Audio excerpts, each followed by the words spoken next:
Gigigil ako sa eyes mo. Gigigil ako sa'yo. May Biolcho. Si Biolcho guys, bali, he is adopted. Bali yung mami niya, hindi na niya kaya ituloy na mapalaki siya kasi maliit na lang daw yung space ng kanilang apartment. So, meron silang dalawang male at isang female. Tapos sakto. Alam ko, 3 sila na pinapa-adapt ng mami niya. Yung isa, napa-adapt na sa iba. Actually, nung nagtatanong ako sa kanya, nung nagtatry siya na kung sino pwede mag-adapt, tapos nag-asa ko baka pwede akong i-consider. Ang sabi niya, kaya niyo po bang i-maintain yung 3? So, syempre overwhelmed. Pero kung wala talaga, di go. Pero ang alam ko nga, sabi ko, wala po bang kamag-anak nyo na pwede nyong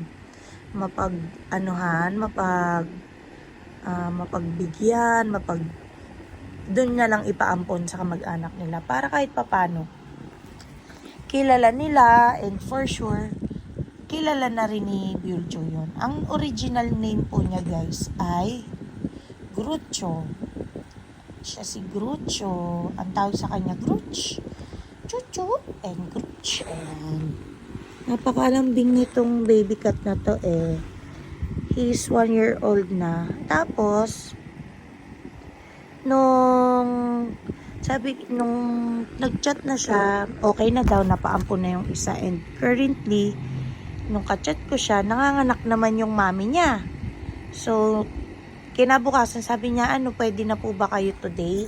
Sunday nun. Nasa Abukay kami. Abukay, Bataan. Tapos sabi ko, yes po ma'am, nasa Abukay po kami ngayon. Dapat kasi dadalhin pa nila dito sa house, sa Balang.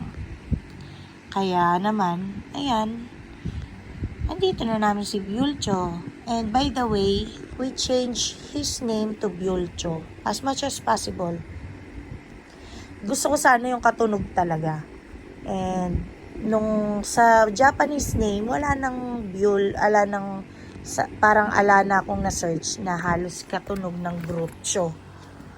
Tapos, nag-try ako sa Korean. Ang name ng Biolcho, ang meaning kasi ng Grucho, sabi ito ay bad-tempered. Hindi naman siya bad-tempered. Kaya, hindi ko alam baka nakuha nung mga mami niya yun sa isang palabas, sa isang movie. And talagang kilalanan niya yung name niya as Grucho.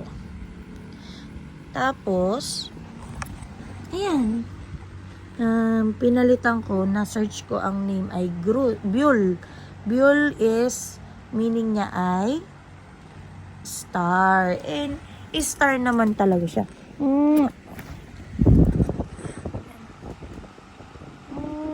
Napakalambing nito eh. Ayaw lang niya nung mga ganyan. Gusto niya ako lalapit siya. Pero hindi yung para lambutsingin mo siya. Ganyan lang siya talaga. Himasin mo. Sige, himas mo ako. Okay lang. Gusto ko naman yan. Diba, Biolcho? Tapos yung cho, dinagdag ko na lang para kahit papano,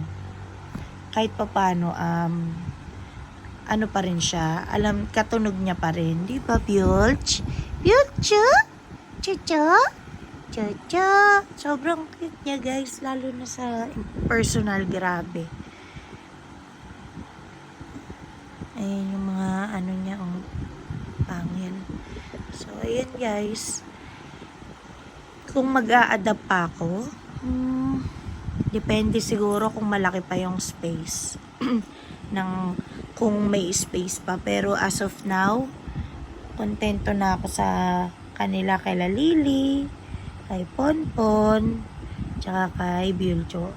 By the way guys, si Biol ay lalaki, kaya kahit saan siya umiihi. Unlike nung dalawa kong nauna na cat, wala akong kahirap-hirap, hindi sila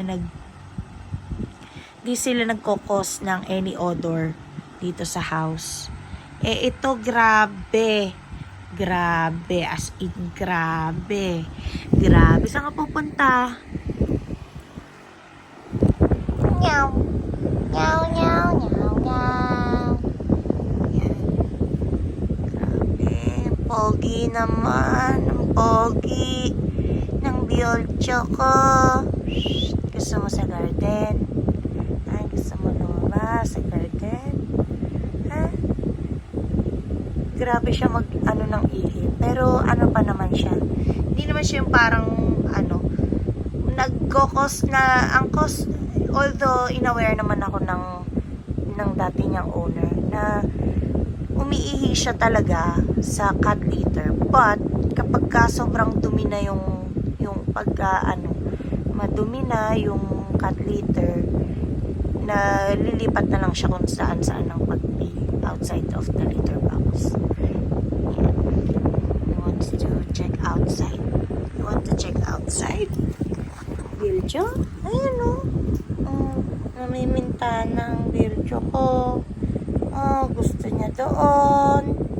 Sa labas.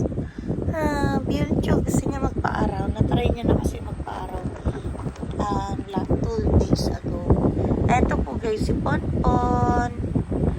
Virgyo ko. I love you, Virgyo. Gusto niya yung amoy ng nasa labas. Asus! Asos. So, yun lang guys. Say bye-bye na to them, Bilge. Bilge, bye-bye na. Mimiss mo si kuya. Walang nagbabrush ng hair mo, di ba? Say bye-bye. Bye-bye.